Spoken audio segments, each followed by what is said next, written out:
আকবর যখন দাঁড়ায় গেছে, কাফেররা তখন পেহেতে মরতে আসছে। এই কাফেররা হাতের মধ্যে পাথর নিয়া এমন ভাবে পাথর মারল, মাথার মধ্যে পাথর, বডির মধ্যে পাথর। সাহাবীরা নবীরে জড়ায়া দইরা ঘরের মধ্যে নিয়ে গেল। সিদ্দিক আকবর মাটির মধ্যে পড়ে গেল, ধরাধরি কইরা বাড়িতে নিয়ে গেছে। তার জনম দুঃখিনী মা যদিও এখন ইসলাম ধর্ম গ্রহণ করে নাই, সে ডাক দিয়ে ফুতিরে তোমার কি অবস্থা?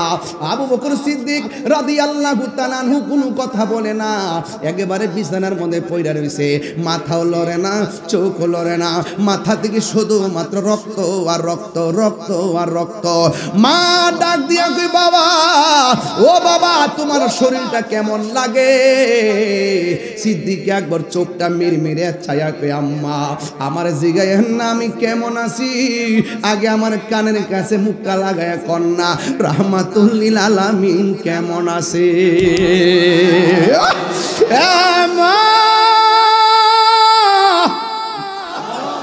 মাগো আগে বলুন না আমার নবী কেমন আছে? মা ডাক দিয়ে গো পুত্রী অল্প গোটা পানি পান কর, শরীরে শক্তি লাগো। এবার সিদ্দিক আকবর বলে আম্মা আপনি আমার খাবারের কথা বললেন না, যতক্ষণ এই দুই চোখ দিয়া নবীর চেহারা মোবারক আমি দেখতে না পারবো ততক্ষণ পর্যন্ত আমার মুখের মধ্যে আমি পানির ফোঁটা ঢুকাইতাম না। ও আম্মা একটা বার আমার নবীর বাড়ি নিয়ে যান না গো মা।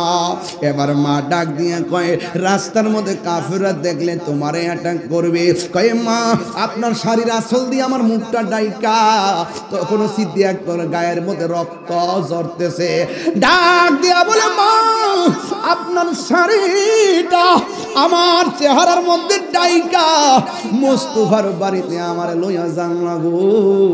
এই কথা বলার পরে মা তো মা, ওই ছেলের সন্তুষ্টি তো মা চায়। আমার নবী তো বলছে মা যদি বিধর্মীয় হয় মা বাবার সঙ্গে খারাপ ব্যবহার করা যাবে না, মা বাপ যদি মুশরিক হয় এরপর মা বাপের সঙ্গে খারাপ ব্যবহার করা যাবে না। ওই সিদ্দিক আকবরকে মাথার মধ্যে সুন্দর করে এবার কাপড়টা ঢুকাইয়া এমন ভাবে আস্তে আস্তে করে নবীর বাড়িতে নিয়ে গেছে। আমার নবীর কাছে যায় গো নবী গো, নবী গো, ও মায়ার নবী আগে বলুন না আপনি কেমন আছেন? আমার নবী বলে আবু বকর হ্যাঁ আমার কাছে আয়। আবু বকরের কপালে আমার নবী একটা চুমু দিলেন। এবার আমার নবী ডাক দিয়ে বলে আবু বকর তোমার শরীরটা কেমন আছে? ও নবী গো এতক্ষণ খারাপ লাগছিল, আপনি নবীকে দেখার পরে আমার মনটা যেন ভালো হয়ে গেছে গো নবী। এই হলো আবু বকর, এই হলো আবু বকর নবীর প্রিয় সাহাবী হযরত আবু বকর সিদ্দিক নবীর প্রিয়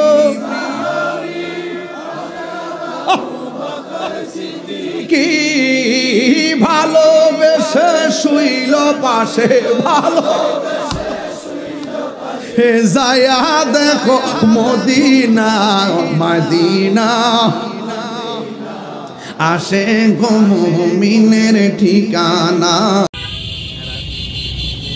জন্ম আমার নবীর যুগে হলে কেমন হতো, দুনয়নে রসুল পাক দুনয়নে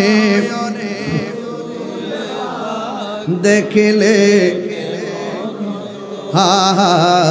জন্ম আমার নবীর যুগে আসতো ভেসে হযরতে বিলালের মধুর আজান, সেই আজানে ছিল এমন প্রেম মুগ্ধ রহমান। আসতো ভেসে হযরতে বিলালের মধুর আজান, সেই আজানে মুগ্ধ রহমান দয়াল নবীর পিছে নামাজ। সবাই মন খুলে খুলে পড়েন, আজকে রাত্র বেশি হয় না, একদম উজাড় কণ্ঠে পড়েন। দয়াল নবীর পিছে নামাজ, দুনয়নে রাসূল পাক দেখিলে কেমন হতো, দুনয়নে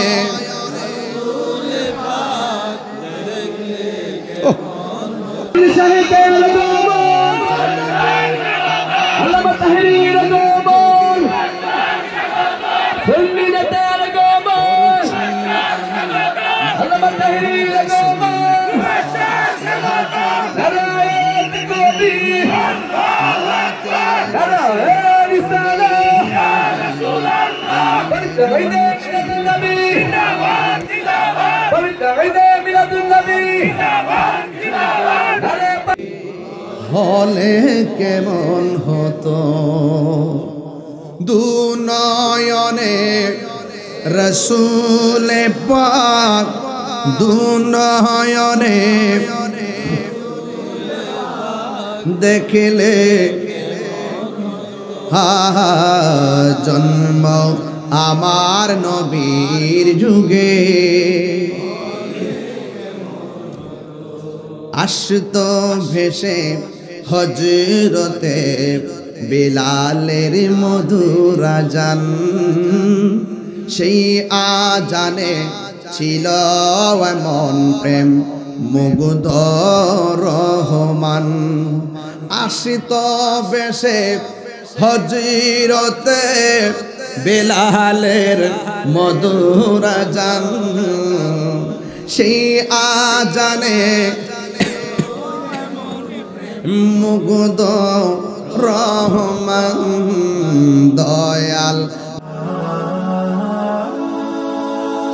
Birampur HD media, the Islamic YouTube channel. ইন্তেজামিয়া কমিটির পক্ষ থেকে আমাকে বিষয় দেওয়া হয়েছে আধুনিক রাষ্ট্র গঠনে প্রিয় নবী হুজুর পাক সাল্লাল্লাহু আলাইহি ওয়াসাল্লামের অবদান ও দেশ গঠনে আমাদের করণীয় কি। আল্লাহ পাক যেন আমাকে উল্লেখিত বিষয়ের উপরে কিছু কথা বলার সুযোগ দান করে, সকলে বলুন আমিন। আমি সারাদিন ঢাকায় ছিলাম। ঢাকায় প্রায় 1000 সুফিবাদের পীর মাশায়েখদেরকে নিয়ে আমি মিটিং করেছি। ধরেন না 1000 পীর মাশায়েখদের মিটিং মানে হলো প্রায় 20 লক্ষ লোকের প্রতিনিধিদেরকে নিয়ে মিটিং করেছি। তো এই মিটিং শেষ করে দৌড়ায় আমি এখানে এসেছি। আমার শিডিউল ছিল মূলত দিনের বেলা। 4-5 দিন আগে বলছি মাগরিবের আমার মাইক ধরবো, রাত্রে 1টার পরে ফোন দিয়ে বলছি আশারের পরে ধরবো। তো দিনের বেলার একটা প্রোগ্রাম, মাগরিবের পর, মাগরিব থেকে আবার এশা, একই বক্তার যে শিডিউলগুলো নড়াচড়া করার পরও আপনারা যে অধীর আগ্রহে বিশ্বাস করেছেন যে আমিও আসব, আর আপনারও হাজার ব্যস্ততাকে পিছনে রেখে ওয়াজ শোনার যে মানসিকতা, এই মানসিকতাকে আমি স্যালুট জানাই। কারণ সুন্নিরা বারবার প্রমাণ করেছে সুন্নিরা বিরানি খাওয়াই না, সুন্নি না। আপনাদের কাউকে পিকআপ দিয়ে গাড়ি করে আনতে হয় নাই, আপনারা নিজের পকেটের টাকা খরচ করে এসেছেন। তো সুতরাং এই জন্য সুন্নিরা সুন্নিয়তকে যেমন নিঃস্বার্থে ভালোবাসে, সুন্নিরা আমার নবীজিকে জীবন দিয়ে ভালোবাসে।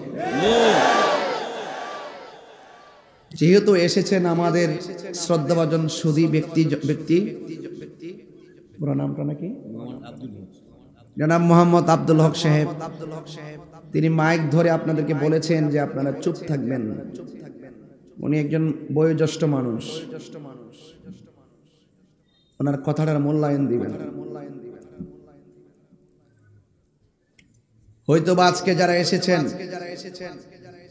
আমি মনে করি বড়রার মাহফিলের মধ্যে আজকে ইতিহাস হয়েছে। অনেকগুলা মানুষ দাঁড়িয়ে আছে, জায়গা নাই।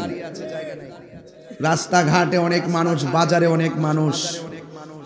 এই আকর্ষণ তাহিরিকে দেখার জন্য নয়, এটা মদিনাওয়ালার প্রেমের আকর্ষণ। সুন্নিরা লাল চক্ষুকে ভয় পায় না, সুন্নিদের চোখের মধ্যে আছে মদিনাওয়ালার প্রেমের সবুজ গম্বুজের দৃশ্য। এই জন্য আহলুস সুন্নাতুল জামাতের জন্য পাগল বিশ্ব, ঠিক কিনা বলেন? এই বিশ্ববাসীদেরকে আজকের জলমের দৃশ্য দেখানোর জন্য এই মিডিয়াগুলো দরকার আছে, মিডিয়াগুলো দরকার আছে।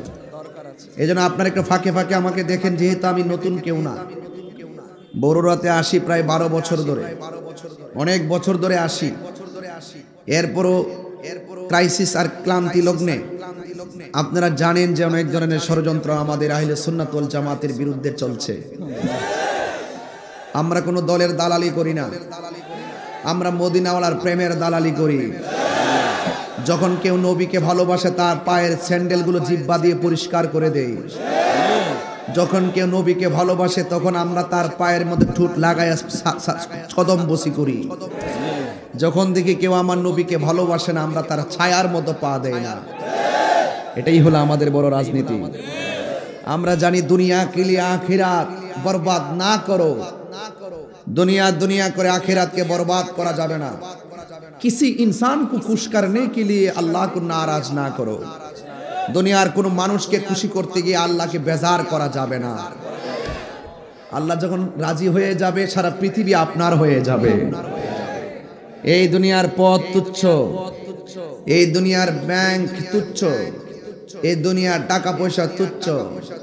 সবচেয়ে বড় শ্রেষ্ঠ হলো যার অন্তরে মদিনাওয়ালার প্রেমের খনি আছে। কথা বলেন ঠিক কিনা? আল্লাহর হাবিব সাল্লাল্লাহু আলাইহি ওয়াসাল্লাম রাষ্ট্র গঠনে আল্লাহর হাবিব সাল্লাল্লাহু আলাইহি ওয়াসাল্লামের অবদান অত্যন্ত গুরুত্বপূর্ণ বিষয়। জানার নাম ঈমান নয়, মানার নাম ঈমান, ঠিক না? আল্লাহর হাবিব সাল্লাল্লাহু আলাইহি ওয়াসাল্লাম ধরাধামে এসে মানুষদেরকে অন্ধকার থেকে আলোর পথ দেখিয়েছেন, ঠিক কি না বলেন? আমার সামনে একটি কোরআন শরীফ আছে, আমার সামনে একটি কোরআন শরীফ আছে। এই কোরআনটা নাজিল হয়েছে আমার নবীজির উপরে। কত বছরে? সুদীর্ঘ 23 বছরে। এও আবার একসাথে নাজিল হয় নাই, অবস্থার আলোকে প্রয়োজন বেদে নাজিল হয়েছে। যখন যেটা প্রয়োজন, ঠিক কিনা বলেন? এই কোরআনুল কারীমের মধ্যে আল্লাহ রাব্বুল আলামিন বলেছেন, লাকাদ কানা লাকুম ফি রাসূলিল্লাহি উসওয়াতুন হাসানা। আপনি যদি ঘরকে সুন্দর করতে চান, রাষ্ট্র বাদ দেন না। যদি আপনি মনে করেন আমার ঘরটাই রাষ্ট্র, এই ঘরটাকে যদি রাষ্ট্র মনে করে ঘরটা পরিচালনা করে, প্রত্যেকটা নাগরিক যদি তার ঘরটাকে রাসূলুল্লাহর আদর্শ দিয়ে শাসন করতে পারে, সারা বাংলাদেশ শাসন হয়ে যাবে। তবে easy to say but difficult to do, বলা সহজ করা অনেক কঠিন। আজকে মুখে মুখে অনেকে বলে আমি ধোয়াই তুলসী পাতা, কথা কোন ঠিক কিনা? কিন্তু দেখা যায় হাকিকতে ভিতরের মধ্যে অনেক ধরনের নিফাক বিল ইতিকাদ, মুনাফিকি লুকায়িত। আল্লাহর হাবিব সাল্লাল্লাহু আলাইহি সাল্লামের মাঝে রয়েছে আমাদের জন্য উত্তম আদর্শ, কারণ আল্লাহর হাবিব হলো আমাদের জন্য মডেল। নামাজ পড়বেন, কোরআন শরীফে খুঁজে কোথাও পাবেন না যে তুমি এমন ভাবে রুকু করো, এমন ভাবে সিজদা করো, এমন ভাবে সালাম ফিরে, এমন ভাবে নিয়ত বাঁধো। রাসূল বলছেন, সাল্লু কামা রাআইতুমুনি উসাল্লি, তুমি এমন ভাবে নামাজ পড়ো যেমন ভাবে আমি নবী নামাজ পড়ি। এইজন্য বলছি রাসূল হলো আমাদের জন্য মডেল, আর নবী পাকের মাঝে রয়েছে আমাদের জন্য চলার পথে উত্তম আদর্শ। এই জন্য আমার যুবক ভাইয়েরা, আল্লাহ মানা নবী মানা নয়, নবী মানলেই আল্লাহ মানা হয়। কথা কি পরিষ্কার? ওয়াজ বাড়িতে নিয়ে যাবেন, কারণ আমার দেশকে সাজাতে হবে, আমাদের ব্যক্তি জীবনে সেই ওয়াজের প্রতিফলন ঘটাতে হবে, কারণ দেশকে ভালোবাসা ঈমানের অঙ্গ। ঠিক কিনা বলেন? এই ভূখণ্ডে যত মানুষ বাস করে, প্রত্যেকটা মানুষের ঘরে শান্তি আসবে যদি আমরা রাসূল পাক সাল্লাল্লাহু আলাইহি সাল্লামকে ফলো করি। এই জন্য আল্লাহ বলছেন, বন্ধু তাদেরকে বলে দেন, ওরা যদি আমি আল্লাহর ভালোবাসা পেতে চায়, তারা যেন আপনি নবীকে ভালোবাসে। তারা যদি আপনি নবীকে ভালোবাসে, আমি আল্লাহর প্রতি তাদের ভালোবাসা হয়ে যাবে, আমি আল্লাহও তাদেরকে ভালোবাসবো। এর মধ্যে একটা শব্দ ছোট্ট করে লেখা আছে, ফাত্তাবিউনি, তোমরা আমাকে অনুসরণ করো। যদি নবীকে অনুসরণ করি আল্লাহ খুশি হবেন। আল্লাহ খুশি হয়ে আল্লাহ পাক ওয়ায়াগফির লাকুম যুনুবাকুম ওয়াল্লাহু গফুরুর রহিম, আল্লাহ পাক রব্বুল আলামিন আমাদের সমস্ত গুনাহগুলো মাফ করে দিবেন। এই মাহফিলগুলো হলো গুনাহ মাফের উসিলা, গুনাহ মাফের উসিলা। আজকে জলমেরি মাহফিল ইতিহাসের পাতায় অঙ্কিত থাকুক। যদি মরেও যান বলতে পারবেন হাজার হাজার মানুষের মাঝে, ইয়া রাসূলুল্লাহ আপনার স্লোগান দিয়েছিলাম। এগুলো মিজানের পাল্লায় কথা বলবে। আল্লাহ বলছেন, ইয়া আইয়ুহাল্লাযিনা আমানু আমিনু বিল্লাহি ওয়া রাসূলিহি। আল্লাহ বলছেন, হে ঈমানদারগণ, তোমরা আমি আল্লাহর উপর ঈমান আনো এবং আমার রাসূলের উপর ঈমান আনো। আমানু আমিনু, এই জন্য আল্লাহ একজন বিশ্বাস করতে হবে, রাসূল পাককে জানের চাইতে বেশি ভালোবাসতে হবে। আপনি যখন সত্যের পথে থাকবেন, আল হাক্কু মুররুন, সত্য তিক্ত। আপনি যখন সত্যের পথে থাকবেন, আপনার শত বাধা আসবে, দিন শেষে আধার কেটে যাবে, আলো আসবেই। এই জন্য যুবক ভাইয়ের আমার, আল্লাহ পাক আমাদেরকে দুনিয়াতে পাঠিয়েছেন। এই যে কণ্ঠ দিচ্ছি, এই কণ্ঠ একদিন থাকবে না। বহুত আলেমদের ওয়াজ মাটিতে বসে বসে শুনছি, কামেল পাশ করেও মাটিতে বসে ওয়াজ শুনছি, যদিও ওয়াজ করতাম। এরপরও মুরব্বী উলামা একরামদের আলোচনা শুনেছি। এখানে অনেকগুলো ছেলেরা বসে আছে, এই বিষয়গুলো অনেক গুরুত্বপূর্ণ। এই জায়গাগুলো আমার পাশে আমাদের বড়রা সুন্নিয়া কামিল মাদ্রাসার প্রিন্সিপাল মহোদয় বসা আছেন, উনি উস্তাদুল উলামা, বাদুল ফুকাহা, উস্তাদুল উলামা।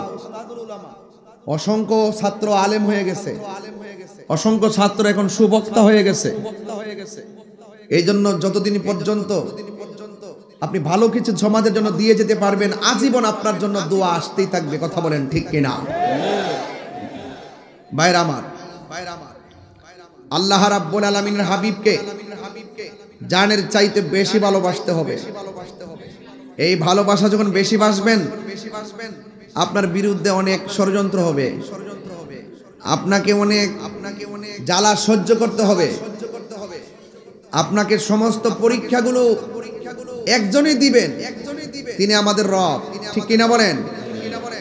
এই সকল পরীক্ষার মধ্যে যদি আমরা ধৈর্য ধারণ করে থাকতে পারি, তাহলে ইনশাআল্লাহ বিজয় আমাদের আসবে। তবে শর্ত আছে একটা, ঈমানদার হতে হবে।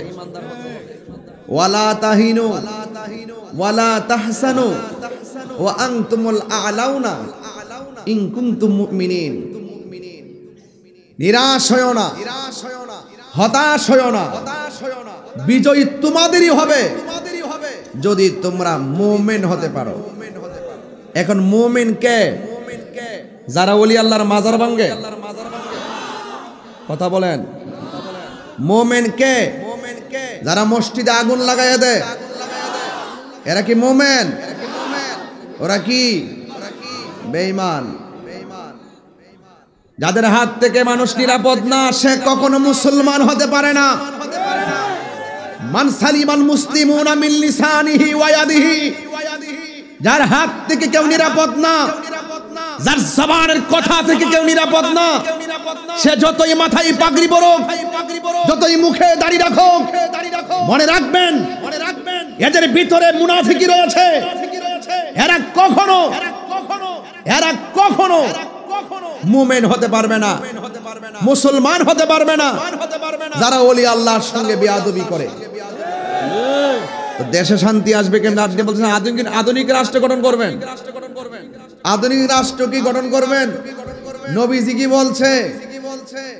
কবরের মধ্যে আগুন লাগাই দাও। নবীজি কি বলছে? মসজিদে আগুন লাগাই দাও। তো এই আগুন লাগাইলো কারা? এ যারা মসজিদে আগুন লাগায়, এদের বিরুদ্ধে আমাদের কি রুখে দাঁড়াতে হবে? মাজারকে সুরক্ষা দিতে হবে। ইসলামের সঠিক ভাবধারাকে সুরক্ষা দিতে হবে। নবী পাকের আদর্শের পতাকাকে উড়াতে হবে। যারা নবীর বিরুদ্ধে অবস্থান নিবে, যারা ওলি আল্লাহর বিরুদ্ধে অবস্থান নিবে, সেখানে সকল আহলে সুন্নাত ওয়াল জামাতের আপামর সুফি জনতাকে ঐক্যবদ্ধ থাকতে হবে। কথা বলেন ঠিক কিনা? আল্লাহু আকবার। নারায়ে রিসালাত ইয়া রাসূলুল্লাহ, নারায়ে তাওসিয়া ইয়া রাসূলুল্লাহ, আহলে সুন্নাত ওয়াল জামাত জিন্দাবাদ জিন্দাবাদ, বাংলাদেশ ইসলামী ছাত্র সেনা জিন্দাবাদ জিন্দাবাদ, শাহপুর দরবার শরীফ জিন্দাবাদ জিন্দাবাদ। Action action, direct action, direct action, action action, সুন্নি জনতার অ্যাকশন, ডাইরেক্ট অ্যাকশন। বাইরে বাইরে কিছু হলে জ্বলবে আগুন ঘরে ঘরে, জ্বলবে আগুন ঘরে ঘরে, বাইরে কিছু হলে, বাইরে হুজুরের কিছু হলে জ্বলবে আগুন ঘরে ঘরে। আমার ভাইরা, সুন্নিরা খানকায় বসে থাকে বলেই দুর্বল মনে করো না। সুন্নিরা ঘরে বসে ধ্যান করে বলেই দুর্বল মনে করো না। সুন্নিরা ঘরে বসে থাকে বলেই মনে করো না যে রাজপথ তোমাদের। যখন সুন্নিরা যখন হাতের তসবিহ বালিশে রেখে আল্লাহর ওলির মাজারকে সুরক্ষা দেওয়ার জন্য, আল্লাহর হাবিবের জাত শান মান জাত এবং সিফতকে ধরে রাখার জন্য যখন মাঠে নেমে যাবে, অপশক্তি পালাইবার জায়গা পাবে না। ঘুমন্ত ছিলাম, জাগিয়ে দিয়েছো। মামলার ভয় দেখি তাহরিকে লাভ নাই। তোমাদের উদ্দেশ্য জাতি জেনে গেছে। হুসাইনের গলা থেকে রক্ত জড়িয়ে মনে করে যে তোমরা জিতে গেছো। না, ইসলাম জিন্দা হতা হয় হর কারবালা কি বাত। কথা বলেন ঠিক কিনা? আধুনিক রাষ্ট্র আসবে। রাখুন, আমার সময় খুব অল্প। পরিষ্কার কথা বলবো, যদি দেশকে সুন্দর করে সাজাতে চান, হিন্দু মন্দিরে যাবে, তাকে সুরক্ষা দিতে হবে। মুসলমান মসজিদে যাবে, সেই মসজিদকে সুরক্ষা দিতে হবে। আল্লাহর ওলিদের মাজার জিয়ারত করতে যাবে, সেই জায়গাকে সুরক্ষা দিতে হবে। যারা দেশকে অস্থিতিশীল করতে চাইবে, যারা আমাদের আহলে সুন্নাত ওয়াল জামাতের কার্যক্রমে ব্যাঘাত ঘটাবে এবং যারা আমাদের হককে দাফন করার জন্য ষড়যন্ত্র করবে। বললাম না আজকে 1000 পীর মাশায়েখ নিয়ে মিটিং করে আসছি। যারা 20 লক্ষ লোকের প্রতিনিধি, আপনি কি বুঝেন না? সংক্ষেপে এই কথাটা বুঝেন না? এই কথাটা মাথায় রাখবেন। শুধু মাথায় দেখেন না, কোনো নিউজ নাই, কোনো খবর নাই, কোথায় গেছি কি করছি। শুধু একটাই কথা, এই বাংলাদেশে যদি শান্তি আনতে চান, রাসূলুল্লাহর বিরুদ্ধে গিয়ে শান্তি আনা যাবে না। ওলি আল্লাহর বিরুদ্ধে গিয়ে শান্তি আনা যাবে না। ওলি আল্লাহর পক্ষে থাকতে হবে। যারা এই মুখের মধ্যে কি মধু, অন্তরের মধ্যে বিষ। জাতি এখন জেনে গেছে, জাতি এখন জেনে গেছে আহলে সুন্নাত ওয়াল জামাতকে মাইনাস করে এই দেশে শান্তি আসতে পারে না। আহলে সুন্নাত ওয়াল জামাত বারবার প্রমাণ করেছে আমরা শান্তি প্রিয়। শান্তির ঘরে যারা দাবানল জ্বালাতে চায়, আমরা তাদের সাথে ইনশাআল্লাহ যেভাবেই পারি সেভাবেই মোকাবেলা করব ইনশাআল্লাহ। রাজি আছেন কিনা বলেন? তবে আমরা সংঘাতে বিশ্বাসী নয়, মারামারিতে বিশ্বাসী নয়, অগ্নি সংযোগে বিশ্বাসী নয়। আমাদের অবস্থান বাতিল পালাতে বাধ্য হবে। আল্লাহর হাবিবের গাল মোবারকে থাপ্পড় মেরেছে এক বেয়াদব, নাউজুবিল্লাহ বলেন। সাহাবায়ে কেরাম বলছে ইয়া রাসূলুল্লাহ, ইয়া রাসূলুল্লাহ, আমাদের সামনে আপনাকে থাপ্পড় দিয়েছে, হুজুর অনুমতি দেন ওর কল্লা ফেলে দেই। রাসূল বলছে ধৈর্য ধারণ করো। কিছুক্ষণ পরে সাহাবী তাকায় দেখছেন আল্লাহর হাবিব তার কাছে গিয়েছেন, গিয়ে বলছেন আপনি যে আমাকে থাপ্পড় দিয়েছেন আপনার হাতে কি কোনো ব্যথা পেয়েছেন? এটাই রাসূলের আদর্শ, এটাই রাসূলের আদর্শ। আজকে আল্লামা শায়েখ নুরুল ইসলাম, শহীদ নুরুল ইসলাম ফারুকী রহমাতুল্লাহ আলাইহি ঘরের ভিতরে ঢুকে হাত পা বেঁধে জবাই করেছে। যদি আমরা চাইতাম রাস্তাঘাটে গাড়ি ঘোড়া আগুন দিয়ে জ্বালিয়ে দিতে পারতাম।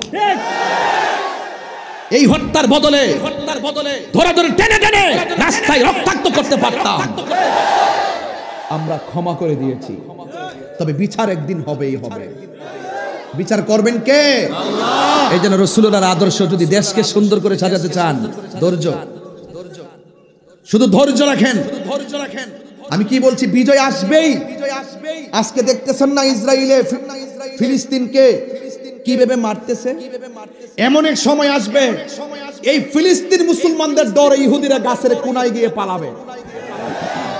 মুসলমানরা বলবে আরে বেয়াদবটা গেল কোথায়, আরে বেয়াদবটা গেল কোথায়। গাছ তখন ডাক দিয়ে বলবে এ মুসলমান, এই বাটফার তো আমার আড়ালে পলায় রইছে।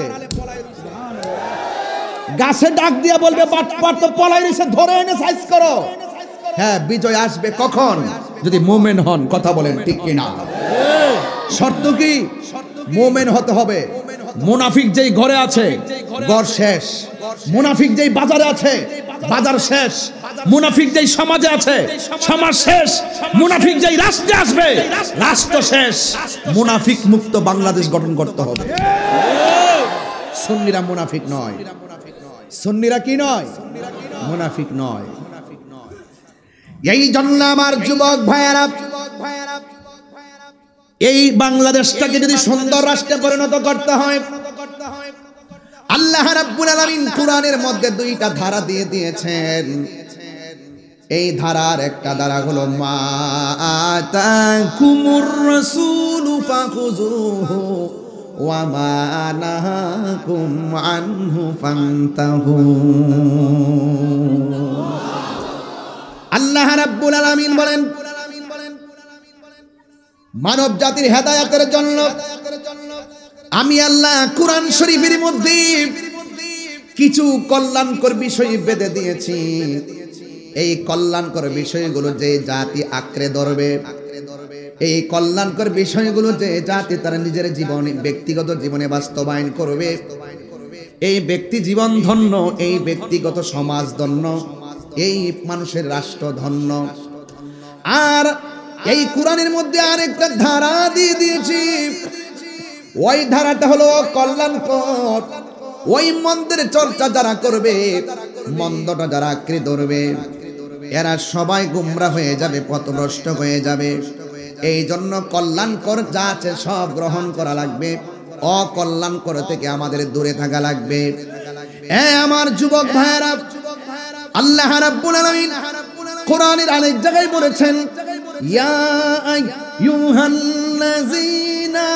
আমানু দুখুলু ফিস-সিলমি কাফা। হ্যাঁ ঈমানদারগণ, তোমরা ইসলামের মধ্যে প্রবেশ করো পরিপূর্ণভাবে। একমাত্র রাষ্ট্র গঠন করতে গেলে ইসলামটা হলো শান্তির ধর্ম। কথা বলেন ঠিক কিনা? যে ঘরে কোরআন আছে শান্তি আছে না নাই? যেই সমাজে কোরআন দিয়া চলে সমাজ শান্তি আছে না নাই? যেই দেশের মধ্যে মানুষ কোরআনের চর্চায় বেশি দাবিত হবে, ওই দেশটা উন্নত হয়ে যাবে। এই জন্য আমানতধারীর কাছে দেশ নিরাপদ, কোনো সুদখোরের কাছে দেশ নিরাপদ হতে পারে না। যেই ঘরের মধ্যে সুদ চলে এই ঘরের মধ্যে শান্তি, যেই সমাজের মধ্যে সুদ চলে ওই সমাজে শান্তি, যেই দেশের মধ্যে সুদ চলে সেই দেশের মধ্যে শান্তি। এই জন্য আল্লাহর কোরআন ধরে বলতেছি, কল্যাণকর যা আছে কল্যাণকরের মধ্যে শ্রেষ্ঠ কল্যাণের পথ হলো নামাজ। কথা কন না কেন? কি বলছি ভাই? নামাজ সর্বোত্তম ইবাদত হলো নামাজ। আর আপনার আপনি যত অন্যায় করেন, অন্যায়ের ভিতরে আল্লাহ রাব্বুল আলামিন ভয়ঙ্কর যে অন্যায়টার কথা বলেছেন, সেই অন্যায়টার মধ্যে 1 নম্বর অন্যায় হলো আল্লাহর সঙ্গে শরীক করা। কি করা? আল্লাহর সঙ্গে শরীক করা। আল্লাহর সঙ্গে শরীক করা যাবে না, নবীর সঙ্গে নাফরমানি করা যাবে না। এরপর আল্লাহ রাব্বুল আলামিন কোরআনে বলেছেন, ওয়া মা নাহাকুম আনহু ফান্তাহু, যা বলছি অকল্যাণকর তা থেকে তোমাদের দূরে থাকা লাগবে। আপনারা জবান খুলে বলুন, সুদ খাওয়া কি হালাল না হারাম? আর জবান খুলে বলুন। এই জন্য যুবক ভাইয়ের আমার, হালালকে হালাল বলতে হবে, হারামকে হারাম বলতে হবে। যদি এই পার্থক্যটা আপনি না করতে পারেন, তাইলে সমাজে কখনো শান্তি আনা যাবে না। এই জন্য আমার নবী, আপনার নবী রাহমাতুল লিল আলামিন কোরআনে বলে দিয়েছেন, মান সালিমাল মুসলিমুনা মিন লিসানিহি ওয়া ইয়াদিহি, যেই মানুষের হাতের দ্বারা নিরাপদ না, যেই মানুষের জবানের কথার দ্বারা কেউ নিরাপদ না, সে কোনোদিন মুসলমান হতে পারবে না। যুবক ভাইয়ের আমার, আল্লাহর হাবিব যখন দুনিয়ার জমিনে তাশরীফ এনেছেন, আনার পরে আমার নবী আল্লাহ আল্লাহ জিকির করেছেন, কাউকে শোনান নাই। নীরবে নীরবে খানকায় বসে বসে, পাহাড়ের গুহায় বসে বসে আমার নবী ধ্যান করছেন, কাউকে শেয়ার করায় না। কারণ আল্লাহ রাব্বুল আলামিনের অনুমতি ছাড়া আমার নবী কোনো কাজ করে না। ওয়ামা ইয়ানতিকু আনিল হাওয়া ইন হুয়া ইল্লা ওয়াহিয়ুন ইউহা, আল্লাহর কথা ছাড়া আমার নবী কোনো কথা বলে না। কারণ নবীর কথাই হাকিকতে একজনের কথা। জবানটা খুলে বলুন, তিনি কে? আমার নবী, আপনার নবী। এমন একটা সময় এসেছেন, দেখেন সংখ্যা, মুসলমানদের সংখ্যা মাত্র 40। কত? কথা বলেন না তো। 40 জন থেকে 40,000, 40,000 থেকে 40,000, 40,000 থেকে 40 লাখ, 40 লাখ থেকে 40 কোটি। ও ইসলাম এখন সারা বিশ্বে। কথা বলেন ঠিক কিনা? এটা কিভাবে পসিবল? এটা কিভাবে সম্ভব হয়েছে? জ্বালাও পোড়ার মাধ্যমে? শুধু আচরণের কারণে। বহুত কাফেরদের সামনে রাসূল গিয়েছেন, মারার জন্য গিয়েছেন রাসূলকে।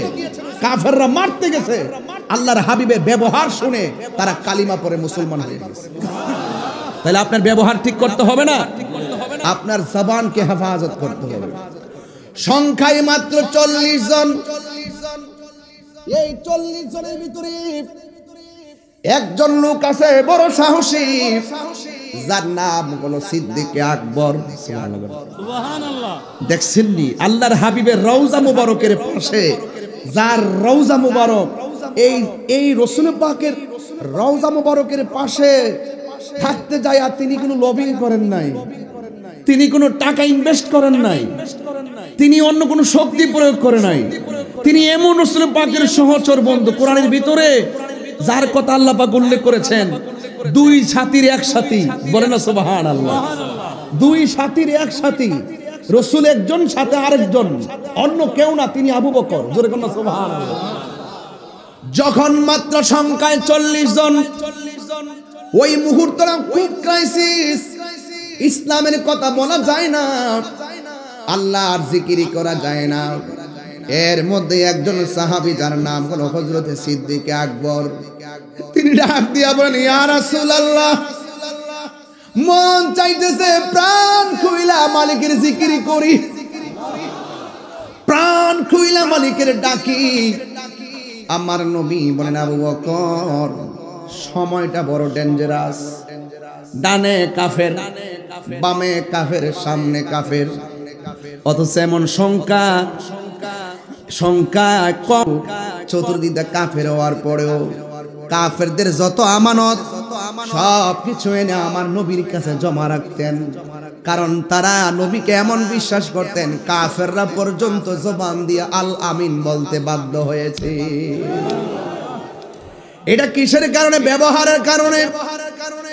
সিদ্দিক আকবরকে নবী ডাক দিয়ে, কে আবু বকর, এখন যে সময়টা বড় কঠিন।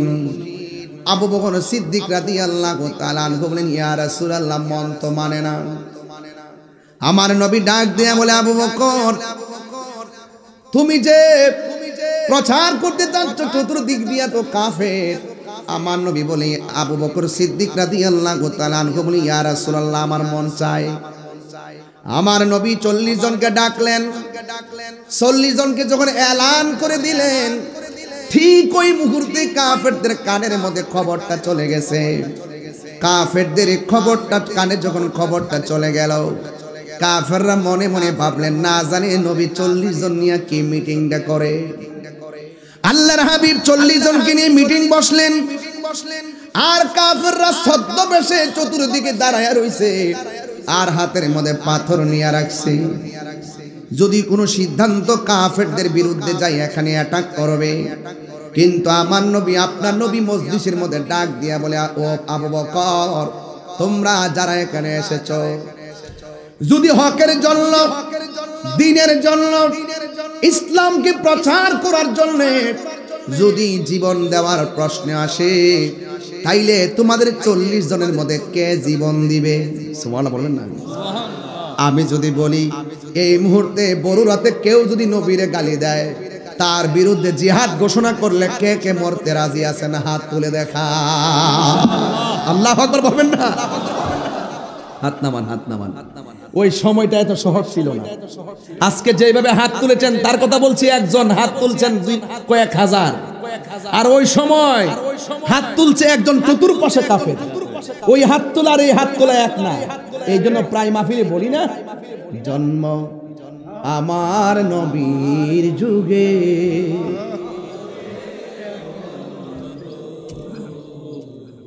জন্ম আমার নবীর যুগে হলে কেমন হতো, দুনয়নে রসুল পাক, দুনয়নে দেখলে, হা জন্ম আমার নবীর যুগে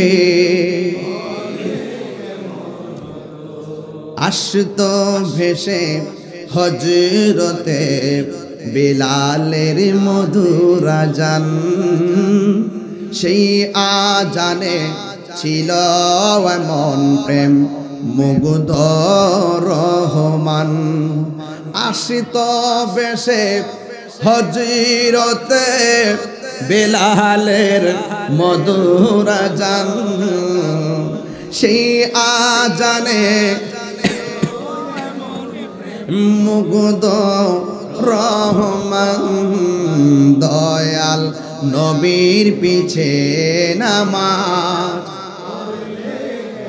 সবাই মন খুলে খুলে পড়েন। আজকে রাত্র বেশি হয় না, একদম উজাড় কণ্ঠে পড়েন, দয়াল নবীর পিছে নামাজ। দুনয়নে রাসূল পাক দেখলে কেমন হতো, দুনয়নে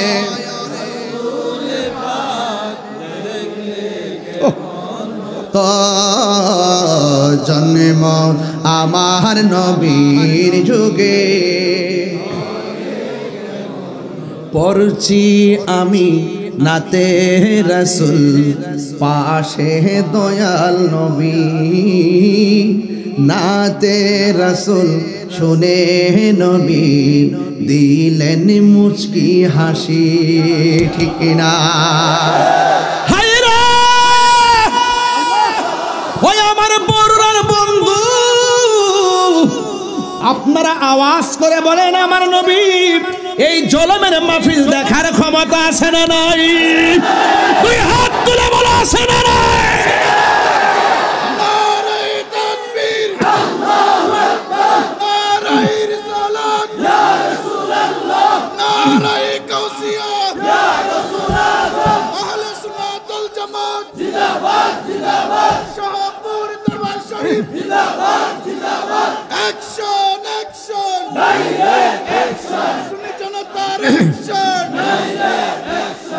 নবী আমার আল্লাহর হাবিব, এই মাহফিল দেখার ক্ষমতা আছে না নাই? পড়ছি আমি, এটা আমার আকীদা, এটা আমার আকীদা, ডাবলুদের আকীদা না। ডাবলু মার্কা কিছু মৌলবী আছে, এরা মনে করে এই জলম থেকে মদিনা বহুদূর, আর আমরা মনে করি মদিনাওয়ালার জন্য এই জলম হাতের তালুর মধ্যে। কথা বলেন ঠিক না বেঠে? এই জন্য বলছি, পড়ছি আমি নাতে রাসূল, পাশে নূরের নবী, নাতে রাসূল শোনে নবী, দিলেন মুস্কি হাসি। জোরে জোরে কি আল্লাহু আকবার বলা যাবে না? জন্ম আমার নবীর যুগে,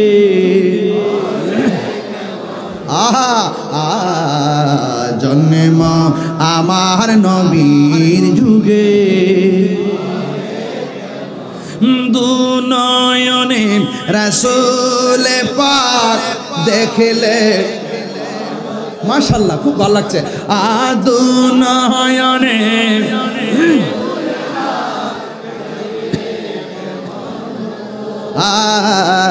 জন্ম আমার নবীর যুগে,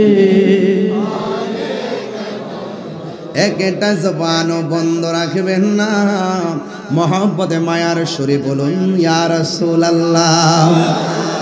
ও বন্ধুরি, ও জনমের বাবা, কি ভাষায় নবীকে চিনাবো রে বাবা?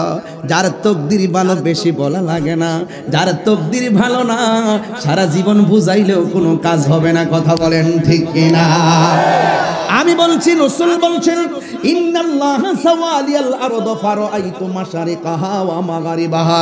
আমার নবী বলেন সারাটা পৃথিবী আমার কাছে মাশরিক থেকে মাগরিব, শিমাল থেকে জুনুব, উপর থেকে নিচ পর্যন্ত আল্লাহ রাব্বুল আলামিন আমার কাছে এমন ছোট করে দিয়েছেন, আমি সব হাতের তালুর মধ্যে দেখতে পারি। সুতরাং এই হাদিস দ্বারা প্রমাণ হয়ে যায়। আমার নবী আরেকটা হাদিসের মধ্যে বলছেন ফাওয়াল্লাহি মা ইউখফা আলাইয়া, আল্লাহর কসম করে বলি আল্লাহর জমিনে যা কিছু আছে আমি নবীর কাছে কোনো কিছুই গোপন নাই। আরে গোপন থাকবো কেমনে? স্বয়ং আল্লাহই তো নবীর চক্ষু মুবারক থেকে গোপন নাই। আমার নবী, আপনার নবী বলেন মান রাআনি আসরিরা কি না না রাআইতু রাব্বি আযজা ওয়া জাল্লা ফি আহসানি সূরাতি। আমার নবী বলেন পৃথিবীর মানুষ, আমি আমার রবকে আমার নিজের চক্ষু দিয়া অতীব সুন্দর নমুনায় দেখেছি। শুধুমাত্র দেখি নাই, আমি আল্লাহর এত কাছে গিয়েছি। আমার আল্লাহ আমার কাঁধ মুবারকের মধ্যে হাত দিয়েছেন, হাত মুবারকটা রেখেছেন, আমার কাছে ঠান্ডা ঠান্ডা অনুভব লেগেছে। আমার নবী ডাক দিব, সেদিকে যাব না। নবীর শান শুনলে শেষ নাই, শুধু বলতেই মনে চাই, এই জন্য বলার শেষ নাই। আমার নবী, আপনার নবী ডাক দিয়ে বলে আবু বকর, যদি এখন মরণের প্রশ্ন আসে, দিনকে কায়েম করতে যাইয়া, হককে কায়েম করতে যাইয়া, আল্লাহর বিধানকে কায়েম করতে যাইয়া যদি জীবন দেওয়ার প্রশ্ন আসে, সর্বপ্রথম কে তোমরা 40 জনের মধ্যে জীবন দিবা? ওই মুহূর্তে একটা সাহাবী লাব্বাইক ইয়া রাসূলুল্লাহ বলে দাঁড়ায় গেছে, যার নাম হলো হযরতে সিদ্দিকে আকবর। জোরে কি সুবহানাল্লাহ বলা যাবে না?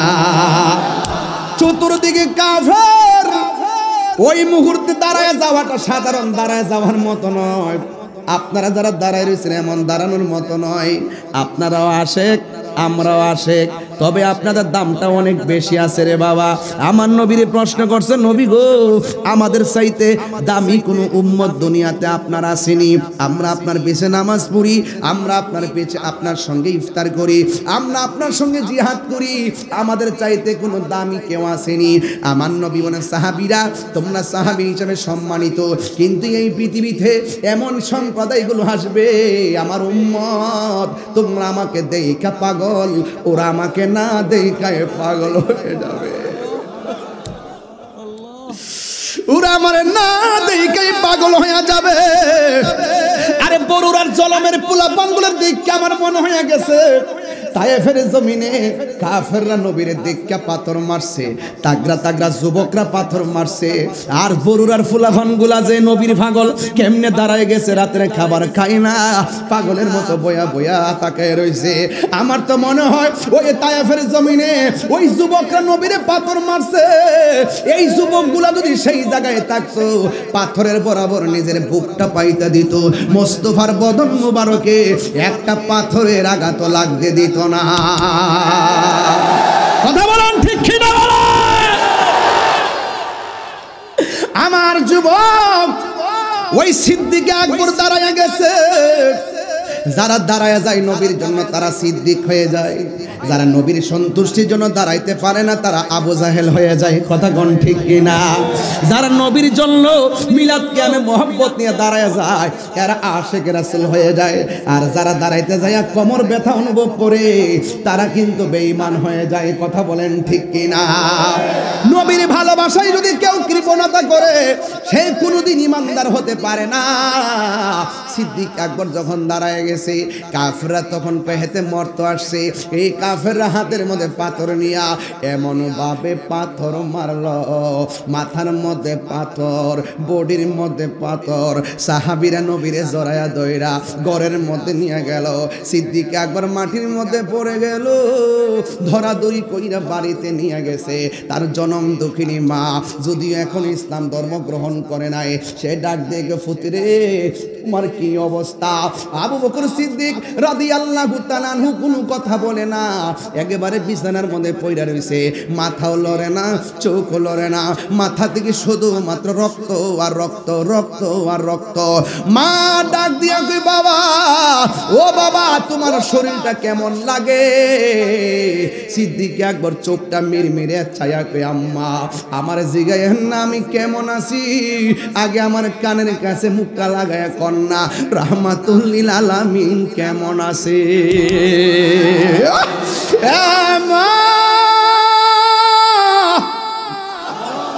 মাগো আগে বলুন না আমার নবী কেমন আছে? মা ডাক দিয়ে গো পুত্রী অল্প গোটা পানি পান কর, শরীরে শক্তি লাগো। এবার সিদ্দিক আকবর বলে আম্মা আপনি আমার খাবারের কথা বললেন না, যতক্ষণ এই দুই চোখ দিয়া নবীর চেহারা মোবারক আমি দেখতে না পারবো ততক্ষণ পর্যন্ত আমার মুখের মধ্যে আমি পানির ফোঁটা ঢুকাইতাম না। ও আম্মা একটা বার আমার নবীর বাড়ি নিয়ে যান না গো মা। এবার মা ডাক দিয়ে কয় রাস্তার মধ্যে কাফেররা দেখলে তোমারে অ্যাটাক করবে, কয় মা আপনার শাড়ির আঁচল দিয়ে আমার মুখটা ডাইকা। তখন সিদ্দিক আকবর গায়ের মধ্যে রক্ত ঝরতেছে, ডাক দিয়া বলে মা আপনার শাড়িটা আমার চেহারার মধ্যে ডাইকা মোস্তফার বাড়িতে আমার লইয়া যান না গো। এই কথা বলার পরে মা তো মা, ওই ছেলের সন্তুষ্টি তো মা চায়। আমার নবী তো বলছে মা যদি বিধর্মীয় হয় মা বাবার সঙ্গে খারাপ ব্যবহার করা যাবে না, মা বাপ যদি মুশরিক হয় এরপর মা বাপের সঙ্গে খারাপ ব্যবহার করা যাবে না।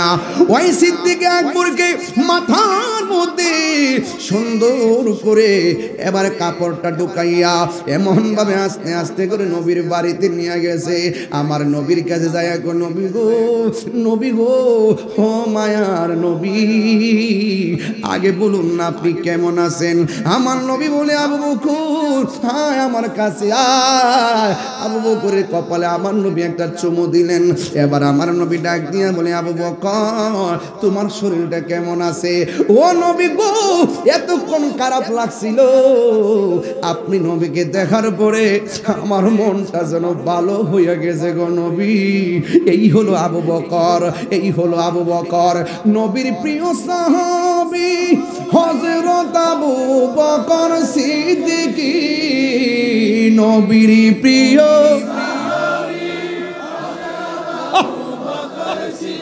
কি ভালোবেসে শুইল পাশে, ভালো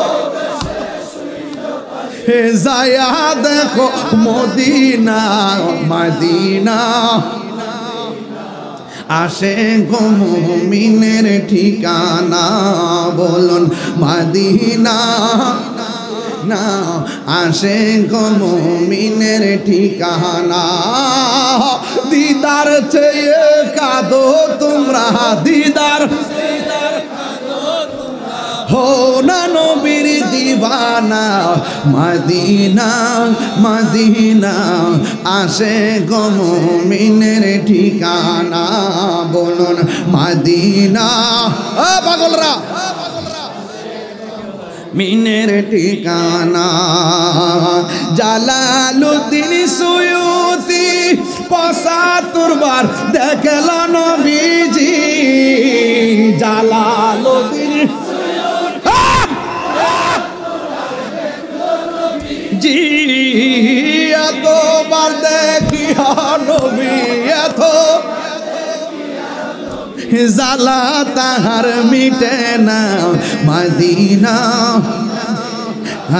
আসে গো মুমিনের ঠিকানা বলুন মদিনা মুমিনের ঠিকানা বলো দিদার চেয়ে কাঁদো তোমরা দিদার না মদিনা মদিনা মুমিনের ঠিকানা বলুন মদিনা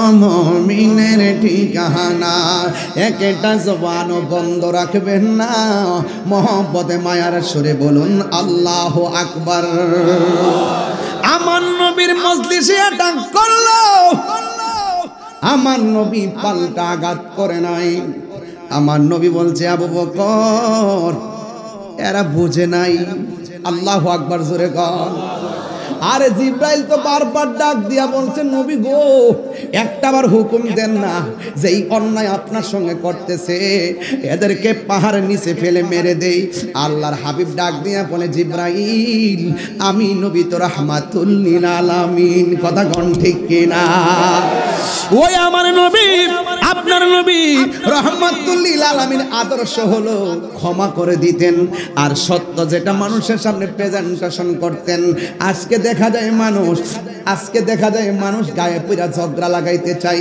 আজকে দেখা যায় মানুষ জোরে চাপায়া দিতে চাই আরে বাবা তোমার যদি মাজার ভালো না লাগে না যাইবা তোমারে কে অর্ডার দিছে মাজার বাংতা কথা কোন ঠিক কিনা তোমার কাম হলো ফতোয়া দিয়া যাও আমার কামও ফতোয়া দিয়া যায় তোমার কামও তুমি প্রচার কইরা যাও আমার কাজও আমি প্রচার কইরা যাই যার ভালো লাগে গ্রহণ করবে যার ভালো লাগে না গ্রহণ করবে না আপনি যদি আঘাত করতে চান প্রতিঘাত ইনশাআল্লাহ একদিন হবে কথা বলেন ঠিক কিনা এই জন্য যুবক আমার নবীর জীবনে কোনোদিন কাহারও গায়ে পরে যুদ্ধ করে নাই আমার নবীর মারার জন্য ষড়যন্ত্র করেছে আল্লাহ বলছে বন্ধু আর তসবিহ হাতে রাখবেন না হাতে তলোয়ার নেন নবীরে মারতে আসছে আল্লাহ কয় তলোয়ার নেন আমার নবীর নিজ থেকে কোনোদিন কাহারও সঙ্গে যুদ্ধ করে নাই ২৭টা যুদ্ধ করছে কাফেররা গায়ে পড়ে নামছে ইসলামের নাম নিশানা মুছে ফেলার জন্য আজকে বাংলাদেশের কি হইছে নিজেরাই কামড়া কামড়ি লেগে মানুষ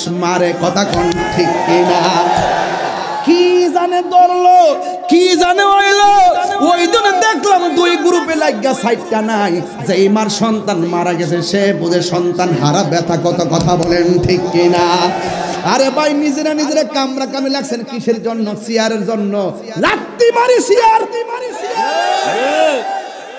যেই ক্ষমতায় আপন ভাইয়ের রক্ত ঝরাতে হয় সেই ক্ষমতা আমরা চাই না কথা বলেন ঠিক কিনা রক্তের রাজনীতি বন্ধ করো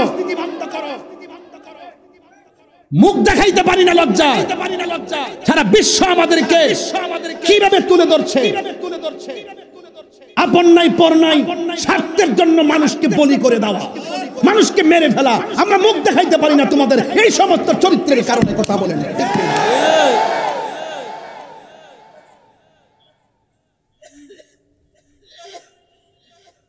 ভাইয়ের আমার খুব সতর্ক থাকবেন পারি না শুধু আপনাদের কারণে আপনারা সুন্নিরা যদি একটা প্ল্যাটফর্ম হইতেন সব আইসা সুন্নিদের খাওয়ার মধ্যে তেল মাখলেন আপনারা কোনো না কোনো দিক দিয়ে জানগা আপনারা যদি এক থাকতেন 65% মুসলমান সুন্নি এই দেশে। পারি না শুধু আপনাদের কারণে, আপনারা কোনো না কোনো জিলাপি ভাই আর বিস্কিট পাই না, এগুলো এখন বন্ধ করতে হবে। বুঝেন না কেন বলতেছি? যে দিতে যাবো একদিকে যাবো, যেখানে যাই, কিন্তু বাইঙ্গা বাইঙ্গা আর যাইতাম না। এবারে বাইঙ্গা বাইঙ্গার দিন শেষ। বাবা শাহজালালের বাংলাদেশ, দুই হাত তুলে বলো ঠিক কিনা বলো। আল্লাহু আকবার, নারে রিসালাত, ইয়া রাসূলুল্লাহ, আহলে সুন্নাত ওয়াল জামাত, জিন্দাবাদ জিন্দাবাদ, অ্যাকশন অ্যাকশন, ডাইরেক্ট অ্যাকশন, মুনাফিকের বিরুদ্ধে ডাইরেক্ট অ্যাকশন, জঙ্গের বিরুদ্ধে ডাইরেক্ট অ্যাকশন, দিয়েছি তো রক্ত, আরো দিব রক্ত, রক্তের বন্যায় তুমি কে আমি কে, সুন্নি সুন্নি, তাইলে হুজুরে বই নাই, রাজপথ ছাড়ি নাই, রাজপথ ছাড়ি নাই, বাংলাদেশের সুন্নি এক হও এক হও। ভাইরা আমার, এই যে মানুষগুলো আজকে আসছেন সব কি সুন্নি না?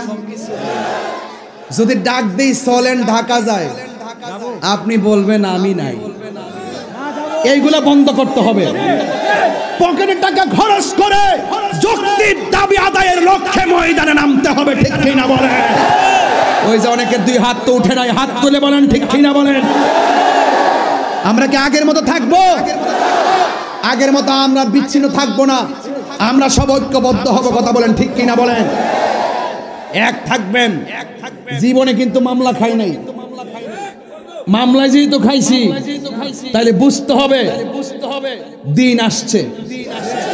দিন এক তাহিরি গেলে গেও হাজার তাহিরি আসে না নাই? তাহিরি আছে কিনা জানি না, জাহিরি তো আছে। কারা কারা একমত হাত তুলুন তো দেখি, আবার দীক্ষা লই, মনটা ভরে লই। নারে তাকবীর, নারে রিসালাত, নারে পাক পাঞ্জাতন, আহলুস সুন্নাত ওয়াল জামাত, নারে গাউসিয়া। হাত নামান। কষ্ট হইছে আপনাদের? মাঝে মাঝে দুই সাইডটা গজল, কটা গজল গেছে? দুইটা। মারহাবা কোন বাবা রে, বাবা আপনি যদি রাজনীতি পদ নিতে চান, আপনার টাকা আছে কিনা দেখবো, আপনার লোকজন আছে কিনা দেখবে। কিন্তু এক জায়গার সম্পর্ক করতে গেলে টাকা পয়সা লাগে না, শুধু মহব্বত লাগে।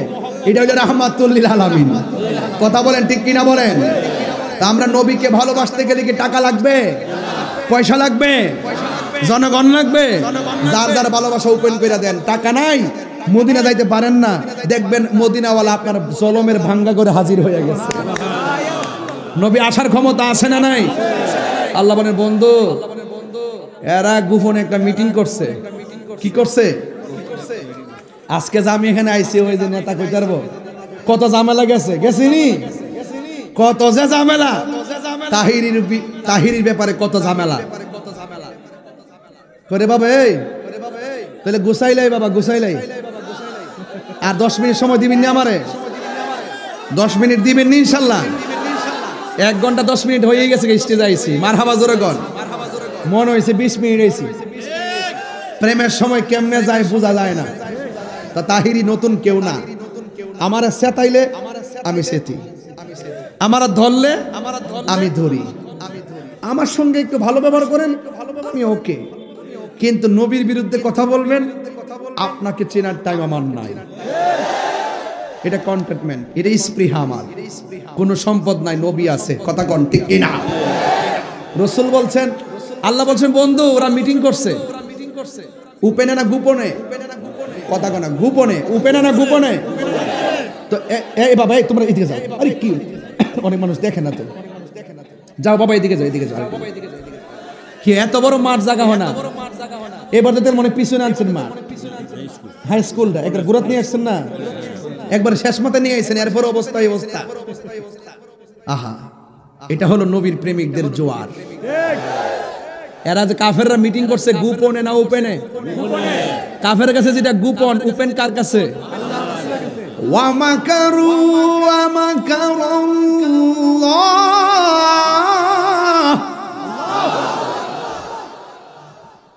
তেলাওয়াতটা করব। ওয়াল্লাহু খায়রুল মাকিরিন।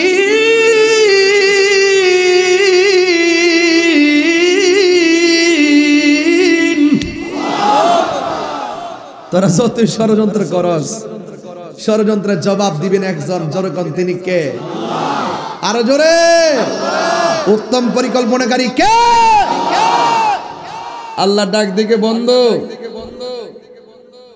ওরা গোপনে মিটিং করছে আপনাকে মারবে। নাউজুবিল্লাহ কর না কেন? রাসূল বলছেন আল্লাহ আমার 6টা মর্যাদা দিয়েছে, 6টা মর্যাদা পৃথিবীর কোনো নবী রাসূলকে দেয় নাই। এর মধ্যে একটা হলো আমি দুনিয়াতে এসেছি, প্রত্যেক নবীদের জন্য এক একটা এরিয়া ছিল নামাজের, আর আমার জন্য সারা পৃথিবীর মসজিদ, সারা পৃথিবীর জমিনটাকে আল্লাহ আমার জন্য, আমার উম্মতের জন্য মসজিদ বানাই দিচ্ছে। আরেকটা মর্যাদা হলো আদম নবী বলতে পারবেন আমি শেষ নবী, ইব্রাহিম নবী বলতে পারবেন আমি শেষ নবী, আমি নবী, আনা খাতামুন নবিয়্যিন লা নাবিয়্যা বাদি, আমি নবী হলাম শেষ নবী, আমার পরে আর কোন নবী আসবে। রাসূল বলেন আনুসিরতু বিররুবে, আল্লাহ আমার মাঝে এমন একটা ভয় দিবেন, ইচ্ছে করলে কোনো কাফের গোপনে এসে নবীকে মেরে ফেলতে পারবে না, কারণ এই নবীজির কাঁধ মুবারক দিয়ে চোয়াল হয়ে দাঁড়িয়ে যায় তাকে মারার জন্য। এই জন্য রাসূল পাকের সাথে অনেক যুদ্ধে অনেক সাহাবী শহীদ হয়েছে, রাসূল পাককে তারা কিছুই করতে পারে নাই। যদি বলেন না সুবহানাল্লাহ। আর একটা হলো উতিতু বি জাওয়ামিল কালিমে, রাসূল বলছেন আল্লাহ পাক আমাকে সকল ভাষা বুঝার জ্ঞান দান করেছেন। যদি বলেন আর বড় করে কোন আল্লাহু আকবার। এবার শুনেন আমি কি বলি। আল্লাহ রাব্বুল আলামিন বলেন, বন্ধু ওরা গোপনে ষড়যন্ত্র করেছে, ইয়া রাসূলুল্লাহ, ইয়া হাবিবাল্লাহ, আপনি এখান থেকে মদিনায় চলে যান। জবানটা খুলে কি আল্লাহু আকবার বলা যাবে না? আল্লাহ অর্ডার করেছে, আমার নবী যারা অত্যাচার করেছে তাদের সঙ্গে যুদ্ধের ঘোষণা করে নাই, আমার নবী আল্লাহর অর্ডারে মক্কা থেকে মদিনায় চলে যাবেন। দেখবেন কেমনে শান্তি নবী আনেন, বিনা রক্তপাতে বিনা যুদ্ধে নবী শান্তি কেমনে নাজিল করেছেন। জোরে কোন সুবহানাল্লাহ। আমরা তো মনে করি যুদ্ধ করে শান্তি আনতে হবে, যুদ্ধ চাই না, শান্তি চাই। কি চাই? দেখছেন না কয়েকদিন আগে এক দৌড় মারছে, ইন্ডিয়া লোকে লেগে যাবো, ইন্ডিয়া লোকে যুদ্ধ লেগে যাবে, যুদ্ধ লাগলে কি শান্তি আইব? যুদ্ধ লাগলে কি শান্তি আসবে?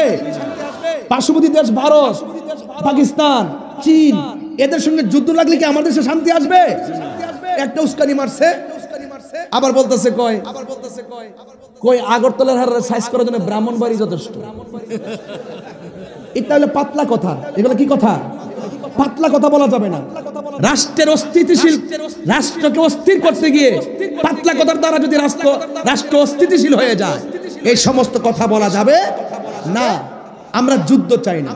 আমার প্রশ্ন হলো, যদি কেউ স্বইচ্ছায় এই বাংলাদেশের 1 ইঞ্চি মাটি নেওয়ার ষড়যন্ত্র করে, শুধু আপনি একা কেন, সবাই মিলে তার বিরুদ্ধে দাঁড়িয়ে যান। আর হুদুদে আপনি গায়ে পড়ে যায় যুদ্ধ করবেন, এত কামরা গেলে গে, এই কামরা কামড়ি বন্ধ করেন। দেখছেন না 2 দিন নাচছে, এর আবার গর্ব হয়ে গেছে। এগুলো হলো বাংলাদেশের মানুষকে বেকুব পাইছে, হুজুগে বাঙালি হয়ে গেছে সব। এগুলো বলা যাবে না।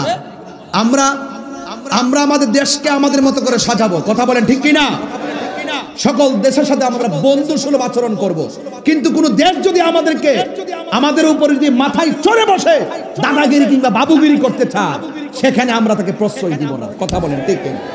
এইগুলো হলো রাজনীতির সিস্টেম। রাজনীতি আমি এমন পছন্দ করি না।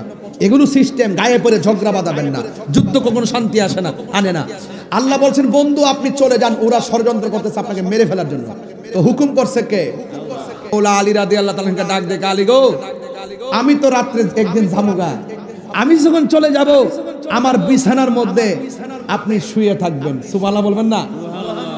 আর ওই দিক দিয়ে সিদ্দিক আকবর বলছে, আবু বকর আমাকে তো আল্লাহ অর্ডার করেছেন চলে যাওয়ার জন্য, আমি তো চলে যেতে হবে। সিদ্দিক আকবর বলতেছেন, ইয়া রাসূলুল্লাহ, আপনি কি আপনার ইচ্ছায় যাচ্ছেন নাকি আল্লাহর ইচ্ছায়? কয় আল্লাহর ইচ্ছায়। কয় আল্লাহর ইচ্ছা যদি যায় থাকেন আমি বাধা দিব না, তবে আপনি রাসূলকে দেখলে আমার 7 দিনের ক্ষুধা দূর হয়ে যেত। ইয়া রাসূলুল্লাহ, ইয়া হাবিবাল্লাহ, নবী গো, ও মায়ার নবীজি, আপনাকে একদিন দেখলে ক্ষুধা লেগে যেত, আপনাকে দেখলেই আমার 7 দিনের ক্ষুধা দূর হয়ে যেত গো নবী। ইয়া রাসূলুল্লাহ, ইয়া হাবিবাল্লাহ, আমি কেমনে থাকবো? আবু বকর সিদ্দিক রাদিয়াল্লাহু তাআলা আনহুর চোখের পানি দেখে আমার নবী ডাক দিয়া বলে, আবু বকর, ও আবু বকর, চিন্তা করো না, আমি নবী যেই দিন যাব তুমি আবু বকরকে সাথে করে নিয়ে যাব। আমার নবীর সঙ্গী হইতে যাইয়া সিদ্দিক আকবর ভালোবাসা দিয়েছেন। আমার নবী সিদ্দিক আকবরকে কোলে নিয়েছেন। একদিন রাতের বেলা আমার নবী ঘর থেকে বের হলেন, আর হযরতে মৌলা আলী রাদিয়াল্লাহু তাআলা আনহু বিছানার মধ্যে সুন্দর করে শুয়ে গেলেন। আল্লাহর হাবিব সাল্লাল্লাহু তাআলা আলাইহি ওয়াসাল্লামের বিছানায় যখন হযরতে আলী রাদিয়াল্লাহু তাআলা আনহু শুয়ে গেলেন, কাফেররা যে ঘরে ঢুকবে সেটা আলী রাদিয়াল্লাহু তাআলা আনহু জানে। কাফেররা যে নবী মনে করে সিদ্দিক আকবরকে মেরে ফেলতে পারে এটাও জানে। হযরতে মৌলা আলী রাদিয়াল্লাহু তাআলা আনহুকে জিজ্ঞাসা করা হয়, আলী গো, আপনি যে নবীর বিছানায় শুয়ে রইলেন, আপনি মুখের মধ্যে অনেকগুলো কাপড় দিয়ে শুয়ে রইলেন, কাফেররা যদি আপনি আলীকে নবী মনে করে মেরে ফেলতো তাইলে আপনি কি করতেন? হযরতে মৌলা আলী রাদিয়াল্লাহু তাআলা আনহু ডাক দিয়া বলেন, নবীর প্রেমিকের দল, তোমরা আমাকে বলতেছো আমাকে নবী মনে করে ওরা যদি মেরে ফেলতো আমি কি করতাম? কিন্তু না না, আমি তো এই কথা একটা বারের জন্য চিন্তা করি নাই। আমার নবী যখন হিজরতের জন্য রওনা দিয়েছে, আমার নবী আমাকে বলেছেন, হে আলী রে, তুমি আমার বিছানায় শুয়ে থাকো, অতি শীঘ্রই তোমার সঙ্গে আমার দেখা হবে সোনার মদিনায়। আর জোরে জোরে কর না আল্লাহু আকবার। আমার নবী যখন বলছে আমার সঙ্গে নবীর দেখা হবে মদিনায়, আমি আলীর বিশ্বাস হলো নবীর সঙ্গে মদিনায় দেখা হওয়ার আগে পৃথিবীর কোনো মানুষ আমাকে মারতে পারবে না। এটা হলো সাহাবায়ে কেরামদের বিশ্বাস, কথা বলেন ঠিক কিনা? আর ওই দিক দিয়া আমার নবী রাতের বেলা যেই মাত্র চলে গেছে সিদ্দিক আকবরের বাড়িতে, যাইয়া ঘরের মধ্যে যখন টোকা দিয়েছে, এইভাবে আমার নবী টোকা দিল, ফাকরা আল বাব, দরজার মধ্যে যখন টোকা দিলেন, আমার নবী বলছি, ইয়া আবু বকর, যেই মাত্র সিদ্দিক আকবরকে ডাক দিয়েছেন, আমার নবীর ডাকটা শুই না সিদ্দিক আকবর ঠাস করে দরজাটা খুললে বলে, লাব্বাইক ইয়া রাসূলুল্লাহ, লাব্বাইক ইয়া রাসূলুল্লাহ। আমি বুঝাইতে চাইতেছি নবীরে কেমনে ভালোবাসা লাগে রে বাবা। এবার আমার নবী ডাক দিয়ে কয়, হে আবু বকর, তোমার আমি আজকে বলি নাই যে আমি আসবো, এমন ভাবে দাঁড়ায় রইছো যেন মনে হয় আমি নবী আগেই বলছি আজকে আসবো। হে আবু বকর, এত রাত্র হয়ে গেছে, আমি এত আগে বলেছি আমি একদিন রাতে যাব, আজকে রাতের বেলা যে যাব আমি তো তোমারে কিছু বলি নাই, আমি যে তোমাকে ডাকটা দেওয়ার সাথে সাথে তুমি দাঁড়ায় গেলা। হে আবু বকর, তুমি কি ঘুমাও নাই? সিদ্দিক আকবর ডাক দিয়া বলে, ইয়া, এই আল্লাহু আকবার জোরে হবে, সিদ্দিক আকবর ডাক দিয়া বলে, ইয়া রাসূলুল্লাহ, নবী গো,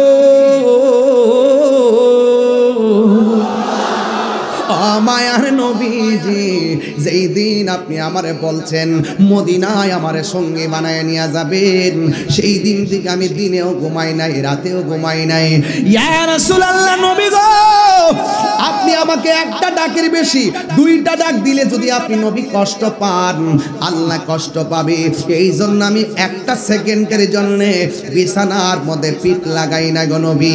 এই কথা বলার পরে আমার নবী বলছেন, হে আবু বকর, আর দেরি করা যাবে না, কাফেররা বের হয়ে গেছে, রাতের অন্ধকারে আমরা রওনা দিয়ে দিব। সিদ্দিক আকবর নবীর পেছনে পেছনে যায়, আমার নবী সামনে সামনে যায়। আমার নবী যখন সামনে যায়, ওই মুহূর্তে আমার নবীকে সিদ্দিক আকবর ডাক দিয়ে বলেন, ইয়া রাসূলুল্লাহ, এতক্ষণ আমি আপনার পিছনে গিয়েছি, এখন একটু আপনার সামনে আমি যাব। আমার নবী বলে, আবু বকর, তুমি কি জানো না নবী রাসূলদের অগ্রগামী হওয়া যায় না, নবী রাসূলদের সামনে জোরে কথা বলা যায় না, তুমি কেন আমার সামনে যাইবা? ইয়া রাসূলুল্লাহ, নবী, সামনের বাড়িটা একটা কাফেরের বাড়ি, ওই কাফেররা তো আপনাকে তালাশ করতেছে, যদি আপনার রাস্তার মধ্যে দেখতে বলায় কাফের বাড়ি থেকে আপনার সিনা মুবারকের বরাবর ওরা তীর মেরে আপনাকে আঘাত করতে পারে। ইয়া রাসূলুল্লাহ, নবী, আপনার সামনে আমি থাকতে চাই, একটা বুঝি না, দুইটা বুঝি না, যত তীর আসে আমি আবু বকরের সিনার মধ্যে নিয়ে নিব, কিন্তু আপনার বদন মোবারকে একটা তীরের আঘাতও আমি লাগতে দিব না। এইভাবে যাইতে যাইতে অনেক দূর পর্যন্ত গিয়েছে। হঠাৎ করে আমার নবী, আপনার নবী একটা গুহার ভিতরে আমার নবী গিয়ে ঢুকলেন। গুহার মধ্যে ঢোকার পরে সিদ্দিক আকবর বলেন, আমি দেখলাম গুহার ভিতরে অনেকগুলা গর্ত দেখা যায়, প্রত্যেকটা গর্তের মুখের মধ্যে একটা করে সাপ দেখা যায়। আমি দেখলাম শুধু গুহার মুখ আছে, পিছন দিক দিয়ে গুহার কোনো রাস্তা নাই, ডানে রাস্তা নাই, বামে রাস্তা নাই, এমন একটা গুহা আল্লাহ আমার সুযোগ দিছে। ওই গুহাটা দেখার জন্য আমি গিয়েছিলাম রে বাবা। ও বন্ধু রে, ও জলমের বাবা, এই ওয়াজটা কেন করতেছি জানেননি? এই কিশোর বয়সের পোলাপানগুলা ইতিহাস সম্পর্কে জানে না, এদেরকে ইতিহাস জানাইতে হবে, এদেরকে ঘটনা জানাইতে হবে। মুরব্বীরা জানলেও ছোট্ট পোলাপানদেরকে জানাইতে হবে, কারণ এরাই তো আগামী দিনের ভবিষ্যৎ। কথা বলেন ঠিক কিনা? ওই সিদ্দিক আকবর গুহার ভিতরে যখন ঢুকছে, আমার নবী, আপনার নবী রাহমাতুল লিল আলামিন ডাক দিয়ে বলে, আবু বকর, আমার একটু ক্লান্তি লেগেছে, আমি একটু আরাম করব। সিদ্দিক আকবর নবী পাককে এই হাঁটুর মধ্যে, এই উরু মুবারকের ভিতরে আমার নবীর বালিশ বানায়া দিছে। জোরে জোরে কি আল্লাহু আকবার বলা যাবে না? হায় হায় রে, কেমনে ওয়াজটা বোঝাইতাম, ভালোবাসা কারে কয়। সিদ্দিক আকবর দেখতেছেন প্রত্যেকটা মুখের মধ্যে সাপ, এই সাপগুলা যেন নবীরে সুবল দিতে না পারে, নিজের কাপড়গুলা দাঁত দিয়ে কামড়ায় কামড়াইয়া, সিরা সিরা গেঞ্জি পাঞ্জাবি সিরা সিরা প্রত্যেকটা মুখের মধ্যে কাপড় লাগাইয়া দিছে, আমার নবীকে যেন কামড় দিতে না পারে, বন্ধুরে যেন কোনো অনিষ্ট করতে না পারে। ওই মুহূর্তে আমার নবী, আপনার নবী রাহমাতুল লিল আলামিন ঘুমাইতাছে, আর গায়ের কাপড়গুলা সিরা সিরা একেবারে মুখের মধ্যে বন্ধ করে দিল, সব ছিদ্র বন্ধ করছে, সাপ যেন সুবল দিতে না পারে, দংশন করতে না পারে। আমার নবী তো আরাম করতেছে। ওই মুহূর্তে একটা ছিদ্র বাকি রয়ে গেছে, এই ছিদ্রটা সিদ্দিক আকবরের একটা পা দিয়া ওই ছিদ্রটারে বন্ধ করলো। যেই মাত্র পা দিয়ে ছিদ্রটা বন্ধ করলো, আমার নবী ঘুমাইতেছেন। আপনারা জবান খুলে বলেন, নবীর চক্ষু যদিও ঘুমায়, অন্তর চক্ষু খোলা আছে না নাই? আমার নবী তো সব জানে। আমার নবী, আপনার নবী, হাইরে তুমি আমি ঘুমাইলে ওযু ভাঙ্গা যায়, নবী ঘুমাইলেও ওযু ভাঙ্গে না, কারণ আমার নবী কাহারো মতো না। ও বন্ধু বন্ধু বন্ধু রে, আমার নবী, আপনার নবী যখন ঘুমাইতেছেন, হঠাৎ করে নবীর গাল মোবারকের ভিতরে, গাল মোবারকের ভিতরে, গাল মোবারকের ভিতরে আবু বকর সিদ্দিক রাদিয়াল্লাহু তাআলা আনহুর চক্ষু মোবারকের একটা ফুটা পড়ছে। আমার নবী, আপনার নবী যখন ঘুমটা ভেঙে গিয়ে ডাক দিয়ে, আবু বকর, তোমার চেহারাটা কালো কেন দেখা যায়? তোমার চেহারাটা মলিন মলিন কেন দেখা যায়? সিদ্দিক আকবর বলেন, নবী গো, মায়ার নবীজি, আপনি ঘুমিয়েছিলেন, এই দিক দিয়া একটা ছিদ্র ছিল, এই ছিদ্রটার আমি পা দিয়া বন্ধ করলাম। ওই জায়গার মধ্যে একটা সাপ ছিল, এই সাপটা আমার পায়ের মধ্যে সুবল দিছে। এই ব্যথাটা পা থেকে হাঁটু, হাঁটু থেকে কোমর, কোমর থেকে অল বডি পর্যন্ত সাপের ব্যথা ছায়া গেছে। এই ব্যথা তীব্র হয়ে যাওয়ার পর আমার চেহারাটা কালো হয়ে গেছে। ইয়া রাসূলুল্লাহ, অন্য কিছু না। আমার নবী ডাক দিয়ে, আবু বকর, এত ব্যথা তুমি সহ্য করলা, আমারে কেন ডাক দিলা না গো? ইয়া রাসূলুল্লাহ, আমার ব্যথার চাইতে আমার কাছে আপনার আরামটা বেশি মূল্যবান। এবার আমার নবী বলে, ও আবু বকর, কোন জায়গায় তোমার দংশন করছে? এবার সিদ্দিক আকবর পাটা দেখাইলো। পাটা দেখানোর পর আমার নবী, আপনার নবী রাহমাতুল লিল আলামিন এই নিজের থুতু মুবারকটারে, আরে কেন তাহিরি নবী নবী করে, দুলাল প্রধান কেন নবী নবী করে, আর আমার শাল হুজুর কেন নবী নবী করে, শাহপুরে দরবারে পিসাব কেন নবী নবী করে? আরে তোমরা আমার নবীরে আমরার মতো লইয়া নাচতেছ। নবীর থুতু মুবারক তো আমাদের মতো না, নবীর খাম মুবারক আমাদের মতো না, নবীর ছায়া মুবারক, নবী পাকের প্রস্রাব মুবারক আমাদের মতো না। ও যুবক, আমার নবী হলো বেনজির বেমিসাল, সৃষ্টি জগতে কাহার সঙ্গে নবীর কোনো তুলনা। আমার নবী এইভাবে তুতু মুবারক লাগায়া দেওয়ার পরে সিদ্দিক আকবরকে ডাক দিয়ে বলে, আবু বকর বেতা আসেনি গো। সিদ্দিক আকবর বলে, ইয়া রাসূলুল্লাহ, আল্লাহর কসম করে বলি, আপনি যখন তুতু মুবারকটা লাগাইছেন আমার বেতা সেকেন্ডের ভিতরে দূর হয়ে গেছে। এই মুহূর্তে আমার নবীরে ডাক দিয়া কই, ইয়া রাসূলুল্লাহ, একটা গুহা, একটা মাত্র রাস্তা, ওই দিক দিয়ে তাকায় দেখেন না, কাফেররা আমরার দিকে আসতেছে। আল্লাহু আকবার, কোনা কি লাগে রে? হ্যাঁ, আবু বকরকে সাপে কাইটা ধ্বংস করিল, আঙ্গু নবীর থুতু লাইগা বালা হয়ে গেল। মদিনাওয়ালার দেশ হলে জাগানো মদিনায় রাখি আইতো সাই। আল্লাহু আকবার কোনা গেলেন? সেদিকে যাব না রে বাবা। বিজ্ঞানীদের বিজ্ঞানী আঙ্গু নবীজি, সুবহানাল্লাহ কোনা গেলে রে? আরে বিজ্ঞানীদের বিজ্ঞানী আঙ্গু নবীজি, এমন একজন নূরের নবী টুহাই ভাই বানি।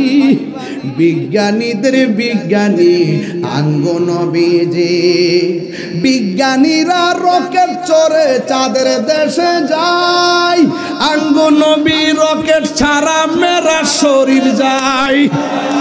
ইয়া রাসূলুল্লাহ, তিনবার হবে, তিনবার। আবার বলি, ইয়া রাসূলুল্লাহ। এটা কি সাধারণ কথা নাকি?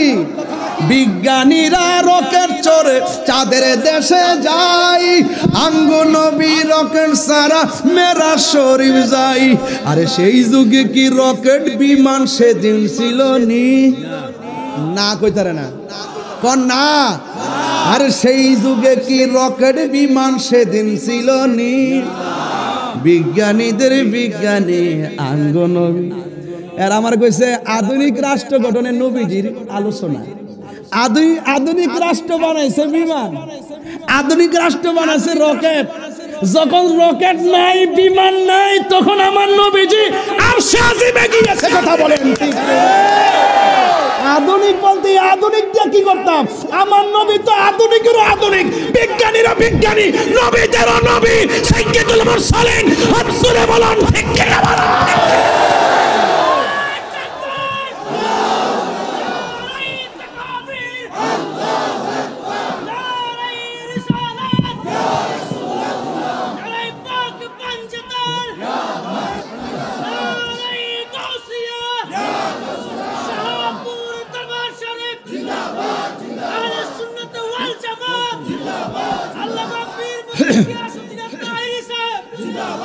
মারহাবা কোনা, মারহাবা বাজান। আমি কিন্তু বেশি চিল্লাই দিকে আমার কষ্ট নিয়েন না আপনারা।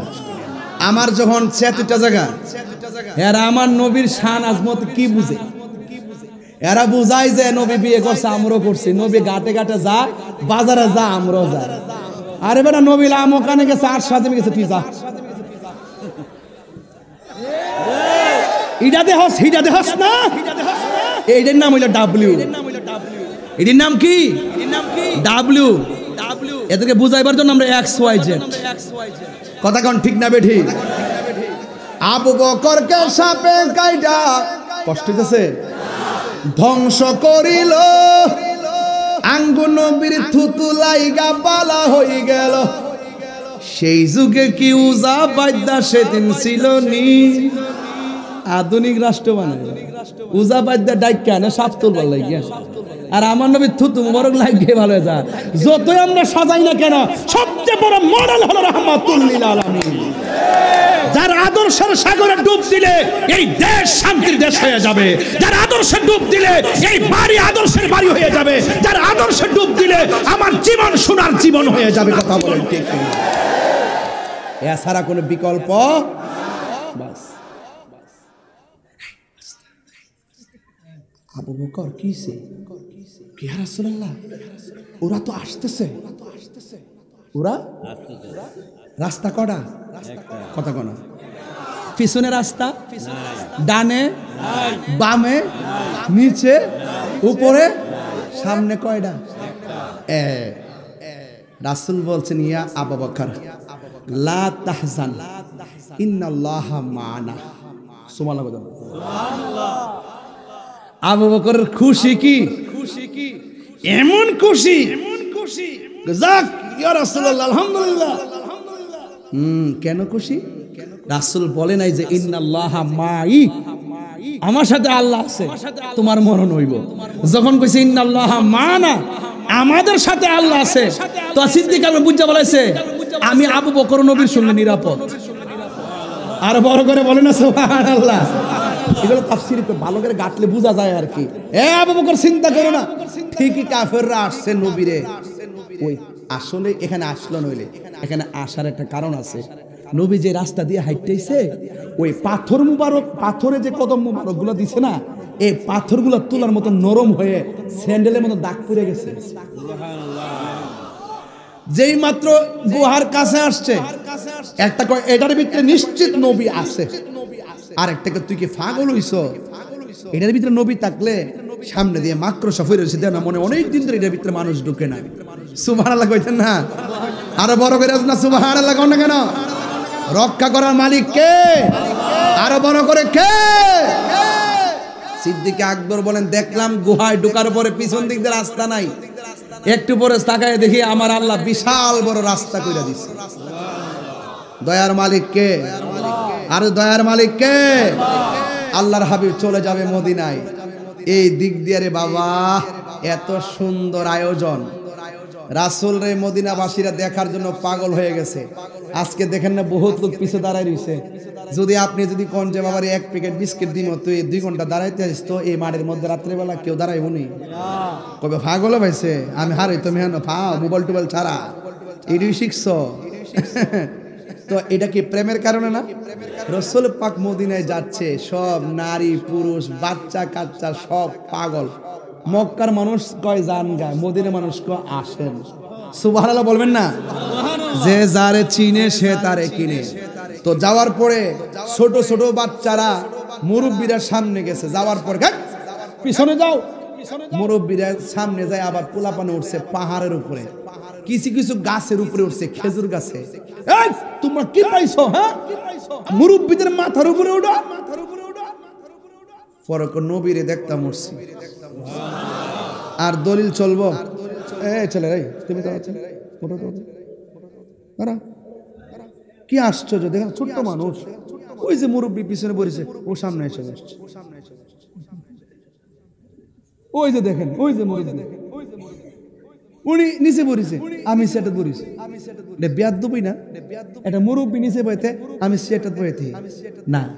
প্রেমের বাজারে সিনিয়র আর জুনিয়র নাই।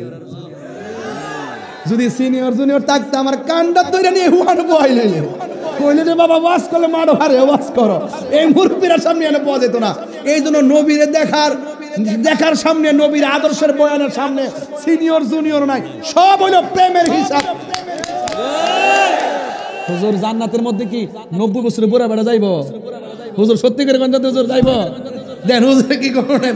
কোন 90 আপনি চেতেন না বা বুড়া বেড়া বেড়ে যাইতো না। হাদিস শরীফের মধ্যে পড়ছি 33 বছরের জোয়ান বানায়া ক্লিন শিপ করায়া হাতের মধ্যে আবার 70 জন ধরাই দিব। দেখছেন ওহন কি মুস্কি হাসিটা দিছে, বুঝা ফলাইছে খেলা হইব জান্নাতের ভিতর। কথা কোন ঠিক কিনা? আরে হাত তুলে বলেন ঠিক কিনা বলো। তবে প্রেমিকের মতো প্রেমিক হতে হবে, ওই বাচ্চাদের মতো। দমক দেন কি লাগা? হ্যাঁ, আপনারা আগে নবীরে দিব আমরা বাস। পুলাফান উপরে নিচে নবীরে দেখার জন্য পুরা বেকারাত। একটা গরিব সাহাবী কয় আহারে এত লোক ধনাঢ্য ব্যক্তি, আউশ খাজরাজের প্রতিযোগিতা চলতেছে, নবীরে কার বাড়িতে নিব, কার বাড়িতে রাখবো? একটা লোকের ঘরে খাওন টাউন নাই, উনি চুপচাপ বয়ে রয়েছে, কিছু কয়টাও না। এবার রসুলকে ধরছে, নবী আপনি আমাদের বাড়িতে থাকবেন, আরেকদিনকে আমার বাড়িতে আসবেন। রসুল বলতেছেন, রসুল তো গায়েবের খবর দেনেওয়ালা। কথা কন ঠিক কিনা? রসুল ডাক দেখে আমি প্রেমিক হইলো সবাই জামু কার ঘরে, তবে একটা কথা শোনো, আমার উটটা যার ঘরে যায় আমি তার ঘরে যাবো। ওই গেছে কার ঘর? ওই আবু আইয়ুব আনসারী। ওই কার ঘর? যে যিনি আবেদন করে নাই, যার ঘরের মধ্যে কিছু নাই। প্রেমিকের খবর নবীর কাছে আসে না নাই? ওরা গান বানাইছে তলা আল বাদরু আলাইনা, আমাদের মাঝে যিনি এসেছেন এমন একটা চাঁদ উদয় হয়েছেন যিনি পূর্ণিমার চাঁদ। চাঁদের তো তিনটা আরবি, একটা হলো কমারুন, আর একটা বাদরুন, আর একটা হেলালুন। হেলাল হইলো যেটা নতুন উড়ে, আর বাদরুন মানে যেটা গুলগাল হয়ে জায়গা, আর কামারুন হইলো ওই যে যেটা ওই গুল হওয়ার পর আবার যেটা শুরু হয়, এইটার বলে কামারুন। ঠিক আছে নি? হ্যাঁ, তো এইভাবে তারা গান গেয়েছে আমাদের মাঝে এমন একজন নবী এসেছে যিনি পূর্ণিমার চাঁদ। আর বড় করে গোনা সুবহানাল্লাহ গান। তাহলে সেই নবীকে ভালোবাসলে নবীকে পাওয়া যায় কি যায় না? আচ্ছা, জানা এখান থেকে চলে গেছে কাফেরদা কত বড় মানে ষড়যন্ত্র, সবকিছু মিলায়া চলে গেছে। এবার আমার নবী যখন আবার মক্কাতে আসছে, বিশাল বড় হস্তি বাহিনী লইছে, বিশাল বড় অস্ত্র লইছে। আমার নবী বিনা রক্তপাতে, বিনা সংঘর্ষে, বিনা যুদ্ধে, যেই কাফেররা নবীর বিরুদ্ধে ছিল সেই বিরুদ্ধবাদী দেশটাকে আমার নবী জয় করে নিয়েছেন বিনা রক্তে, একমাত্র ভালোবাসার দ্বারা। আর বড় করে গোনা সুবহানাল্লাহ।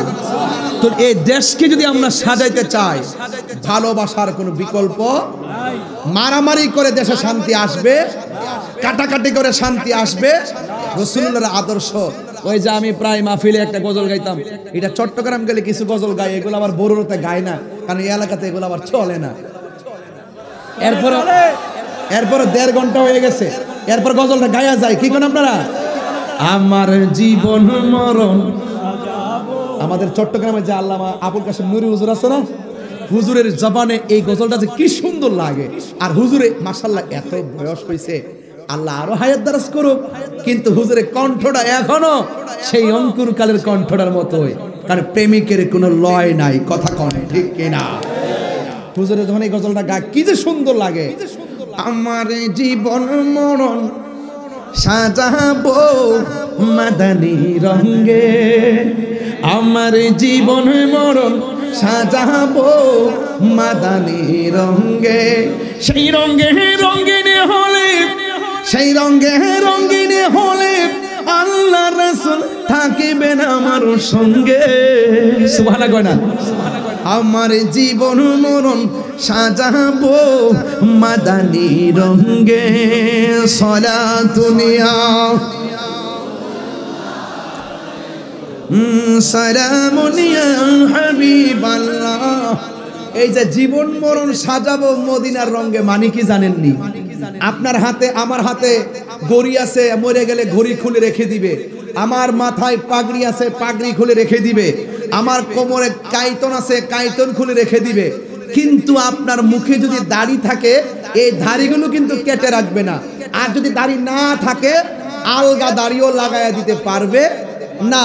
তাইলে আমার জীবন মরণ সাজাবো মদিনার রঙে, মানে হলো আপনার দাড়িটা আজকে থেকেই রাখেন। আজকে থেকে রাখা দরকার আছে না নাই? কারণ যেই কোনো মুহূর্তে মৃত্যু আমাদের কাছে চলে আসতে পারে, কারণ কখন যে মরণ চলে আসে বলা যায় না। আমি প্রায় মাহফিলে গজলটা বলি, আমি কি বলবো? আমার মরণের কতদিন বাকি আমি জানিলাম না গো আল্লাহ, মরণের কতদিন বাকি, আমার মরণের।